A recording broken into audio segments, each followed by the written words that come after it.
अस्सलाम वालेकुम दोस्तों, जय हिंद। सबसे पहले तो आपको गणतंत्र दिवस यानी रिपब्लिक डे की बहुत बहुत मुबारकबाद। आप दुनिया में किसी भी कोने से इस वीडियो को देख रहे हैं, कहीं ना कहीं आज अपने देश से ज़रूर खुद को जुड़ा हुआ महसूस करेंगे, अपने बचपन की यादें ज़रूर महसूस करेंगे। जिस तरह से आप स्कूल वगैरह में रिपब्लिक डे सेलिब्रेट करते होंगे, ये एक मजबूरी है कि आप बाहर हो और कुछ ज़्यादा सेलिब्रेशन नहीं हो सकता, लेकिन फिर भी कहीं ना कहीं जुड़ा हुआ महसूस करेंगे। तो फिर से आपको बहुत बहुत मुबारकबाद एक बार फिर से मेरी और हमारी पूरी टीम की तरफ से। तो जैसे कि 26 जनवरी और मंगलवार का दिन है, सऊदी अरब की फटाफट बड़ी खबरों में आज साल 2020 में सऊदी लेबर मार्केट से 2,57,200 अजनबी वर्करों की गई नौकरियां। सर्वे विभाग ने किया बड़ा दावा। सऊदी अरब में ठंड के साथ साथ अब बारिश और ओला भी पड़ सकता है, जानिए मौसम विभाग ने क्या कहा। कंज्यूमर प्रोटेक्शन एसोसिएशन ने प्राइवेट हॉस्पिटल में कोरोना जांच के लिए की रेट लिस्ट जारी, जानिए कि कम से कम और ज़्यादा फीस कितनी है। कोरोना पर रिसर्च में सऊदी अरब दुनिया भर में 14वें नंबर पर। G20 अपने देश में बुलाकर हुआ बड़ा फायदा। सऊदी लेबर मार्केट में 1,15,000 और गैर मुल्कियों की नौकरियां जाएंगी, इनके बदले सऊदियों को किया जाएगा तैनात। और अंत में कोरोना के नए केस में फिर से उछाल देखने को मिला, साथ ही रिकवरी में भी मिली देखने को गिरावट। ये और इसके अलावा भी बहुत कुछ, तो बने रहिए हमारे साथ।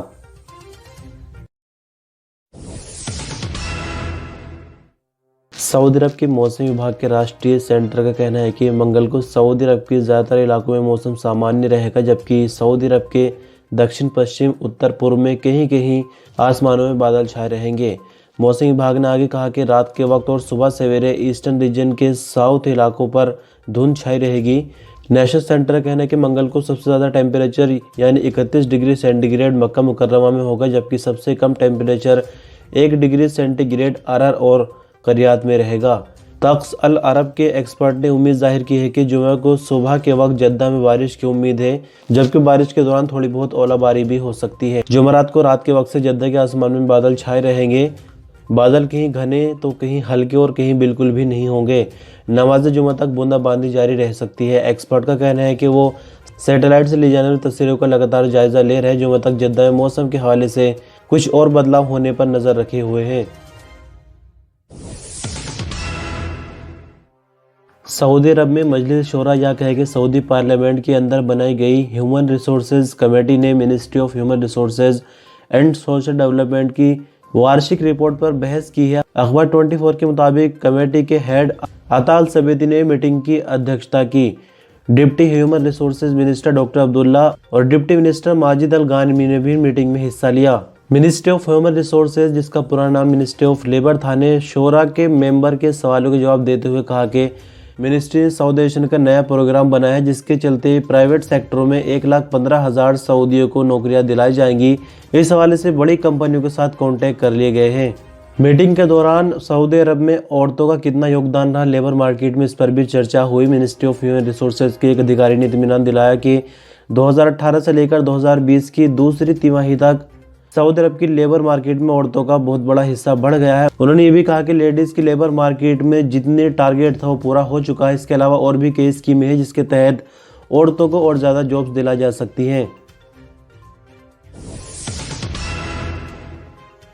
सऊदी अरबियन एयरलाइंस यानी अल सऊद ने साल 2020 के दौरान कोरोना काल के चलते 86,000 फ्लाइटें चलाई है। रोज़ाना अगर इसका एवरेज निकाला जाए तो 235 फ्लाइट्स रोजाना चली। दुनिया भर में फ्लाइट्स की कमी होने के बावजूद अल सऊदिया का रिकॉर्ड अच्छा रहा। आजिल अखबार के मुताबिक अल सऊदिया ने अपनी फ़्लाइटों से 11 मिलियन लोगों को सफ़र कराया। रोज़ाना अगर इसका एवरेज निकाला जाए तो 30,437 लोगों को रोज़ाना सफ़र कराया है। इस वक्त अल सऊदिया के पास 144 जहाज़ है। अल सऊदिया ने 2020 के दौरान 13 मिलियन से ज़्यादा खाने के पैकेट ही पैसेंजर्स को बांटे हैं। 50 लाख से ज़्यादा बैग इधर से उधर ट्रांसफ़र किए और 5,000 से ज़्यादा एंटरटेनमेंट के घंटे भी मुसाफिरों को दिए हैं। अल सऊदिया ने 90 हवाई अड्डों और 36 देशों के लिए फ़्लाइटें चलाकर 134 मिलियन किलोमीटर का सफ़र तय किया है। इनमें से 49 मिलियन किलोमीटर लोकल फ्लाइट्स, जबकि 85 मिलियन किलोमीटर इंटरनेशनल फ्लाइट्स चली। अल सऊदिया कहने कि उसने सबसे लंबी फ्लाइट सऊदी शहर जद्दा और अमेरिका के शहर लॉस एंजलिस के लिए चलाई। इस फ्लाइट में 35 एयर होस्टेस और 8 एविएटर तैनात किए गए थे। अल सऊदी ने 2020 के दौरान कई तरह के अवार्ड भी हासिल किए, जिनमें एक खास अवार्ड जो हवाई कंपनियों को दिया जाता है, जिसका नाम स्टार अवार्ड है, वो भी अल सऊदिया को मिला है। सऊदी अरब में सर्वे करने वाली अथॉरिटी जिसका नाम जनरल अथॉरिटी ऑफ स्टैटिस्टिक्स ने 2020 की तीसरी तिमाही के दौरान सऊदी अरब में सऊदी और अजनबी वर्करों की रिपोर्ट्स जारी की है। अरब न्यूज़ के मुताबिक अथॉरिटी ने कहा कि 2020 की तीसरी तिमाही के दौरान सऊदी लेबर मार्केट से अजनबी वर्करों की तादाद 2,57,200 कम हो गई है, जबकि रिपोर्ट्स में बताया गया है कि इसी बीच सऊदी लेबर मार्केट से 81,900 सऊदी भी कम हुए हैं। सऊदी भर में सऊदी वर्करों की तादाद 3.25 मिलियन रिकॉर्ड की गई है। आपकी जानकारी के लिए बता दें कि कोरोना वायरस के फैलाव के चलते सऊदी लेबर मार्केट पूरी तरह से प्रभावित हुई है। कंज्यूमर प्रोटेक्शन एसोसिएशन ने सऊदी अरब के अलग अलग शहरों में प्राइवेट हॉस्पिटल्स में कोरोना के टेस्ट कराने के लिए फीसों का चार्ट जारी किया है। अल अखबारिया के मुताबिक सऊदी अरब की प्राइवेट हॉस्पिटल्स में कोरोना टेस्ट की फीस 250 रियाल से लेकर 1200 रियाल तक फिक्स की गई है। सऊदी अरब के अलग अलग शहरों में हॉस्पिटल्स के हिसाब से फीसों के अंदर फर्क रखा गया है, यानी मानकर चलिए जो हॉस्पिटल जितना ज़्यादा बड़ा होगा वहाँ पर फीस ज़्यादा लगेगी और छोटा हॉस्पिटल यानी जहाँ पर फैसिलिटी कम मिलती है और हॉस्पिटल नॉर्मल कैटेगरी का है तो वहाँ पर कम फीस में भी कोरोना का टेस्ट हो जाएगा। आगे एसोसिएशन का कहना है कि इस बात में भी फ़र्क किया जा रहा है कि कोरोना टेस्ट हॉस्पिटल में कराया जा रहा है या घर पर टीम को बुलाकर किया जा रहा है। टेस्ट की रिपोर्ट फ़ौरन ली जा रही है, जो रूटीन टाइम होता है यानी जो बुकिंग कराकर टेस्ट किया जाता है उस तरह से इमरजेंसी में टेस्ट किया जा रहा है। इसी के चलते 250 रुपये मिनिमम और 1200 रियाल ज़्यादा बताए गए हैं। एसोसिएशन के सेक्रेटरी जनरल साली अल यूसुफ ने कहा कि कोरोना टेस्ट की फीसों का जो चार्ट जारी किया गया इससे हमारा कुछ लेना देना नहीं है। कोरोना टेस्ट की फीस के सिर्फ रेट जमा किए गए, इनमें वैल्यू टैक्स शामिल है और जहां जिस स्टैंडर्ड का टेस्ट है वहां फीस कम ज़्यादा हो रही है। सऊदी अरब में विदिन कोरोना के नए केसों में फिर से उछाल देखने को मिला, यानी 213 नए केस आए हैं। साथ में रिकवरी में भी गिरावट हुई है। रिकवरी 198 रिकॉर्ड की गई और मरने वालों की तादाद 3 रही। कुल संख्या उसे अगर देखें तो 3,66,584 सऊदी अरब में कुल केस बन गए हैं। 3,58,137 कुल रिकवरी हो गई, जबकि 6,355 कुल मरने वालों की तादाद हो गई है। सऊदी अरब में एक्टिव केस फिलहाल बढ़कर 2,092 हो गए हैं, जिनमें से क्रिटिकल केस 333 है जो कि आईसीयू में है इलाज के लिए। कोरोना वायरस पर रिसर्च करने में सऊदी अरब को अंतर्राष्ट्रीय स्तर पर 14वीं रैंक दी गई है। अरब दुनिया में सऊदी अरब का नंबर पहले होता है, जबकि G20 मुल्कों में सऊदी अरब 12वें नंबर पर है। अरब न्यूज़ के मुताबिक कोरोना वायरस की रिसर्च में सऊदी अरब इंटरनेशनल स्तर पर 17वें नंबर पर था, जो अब 14वें नंबर पर आ गया है। सऊदी एजुकेशन मिनिस्टर हमाद अल शेख ने कहा कि किंग सलमान और क्राउन प्रिंस मोहम्मद बिन सलमान के हम बहुत शुक्रगुजार हैं कि उन्होंने एजुकेशन सेक्टर में पूरी तरह से अपना योगदान दिया है, जिसके चलते इस तरह के बड़े बड़े काम सऊदी अरब में होने लगे हैं। आपकी जानकारी के लिए थोड़ा सा बता दें कि कुछ दिनों पहले खबर आई थी कि सऊदी अरब ने भी कोरोना की वैक्सीन पर काम किया है और अभी ट्रायल वर्जन में वैक्सीन चल रही है, लेकिन इसको मार्केट में आने तक अगर पूरी तरह से कामयाबी मिल जाती है तो 7 से 8 महीने का वक्त लग जाएगा। तो ये भी इसी का नतीजा है जो खबर में बात हो रही है कि रिसर्च करने में काफ़ी तरक्की की है सऊदी अरब में, और इससे पहले ऐसा बिल्कुल भी यहाँ नहीं होता है। साथ ही एजुकेशन मिनिस्टर का कहना है कि सऊदी अरब में ये साबित हो गया है कि कोरोना या फिर कोई और मुसीबत भी अगर आती है तो हम पूरी तरह से उसका मुकाबला करने के लिए सक्षम होते जा रहे हैं। सऊदी अरब में ईस्टर्न रीजन में अपील कोर्ट ने बच्चों का अपहरण करने वाली सऊदी औरत को सुनाई जाने वाली सजाए मौत के फैसले की पुष्टि कर दी है।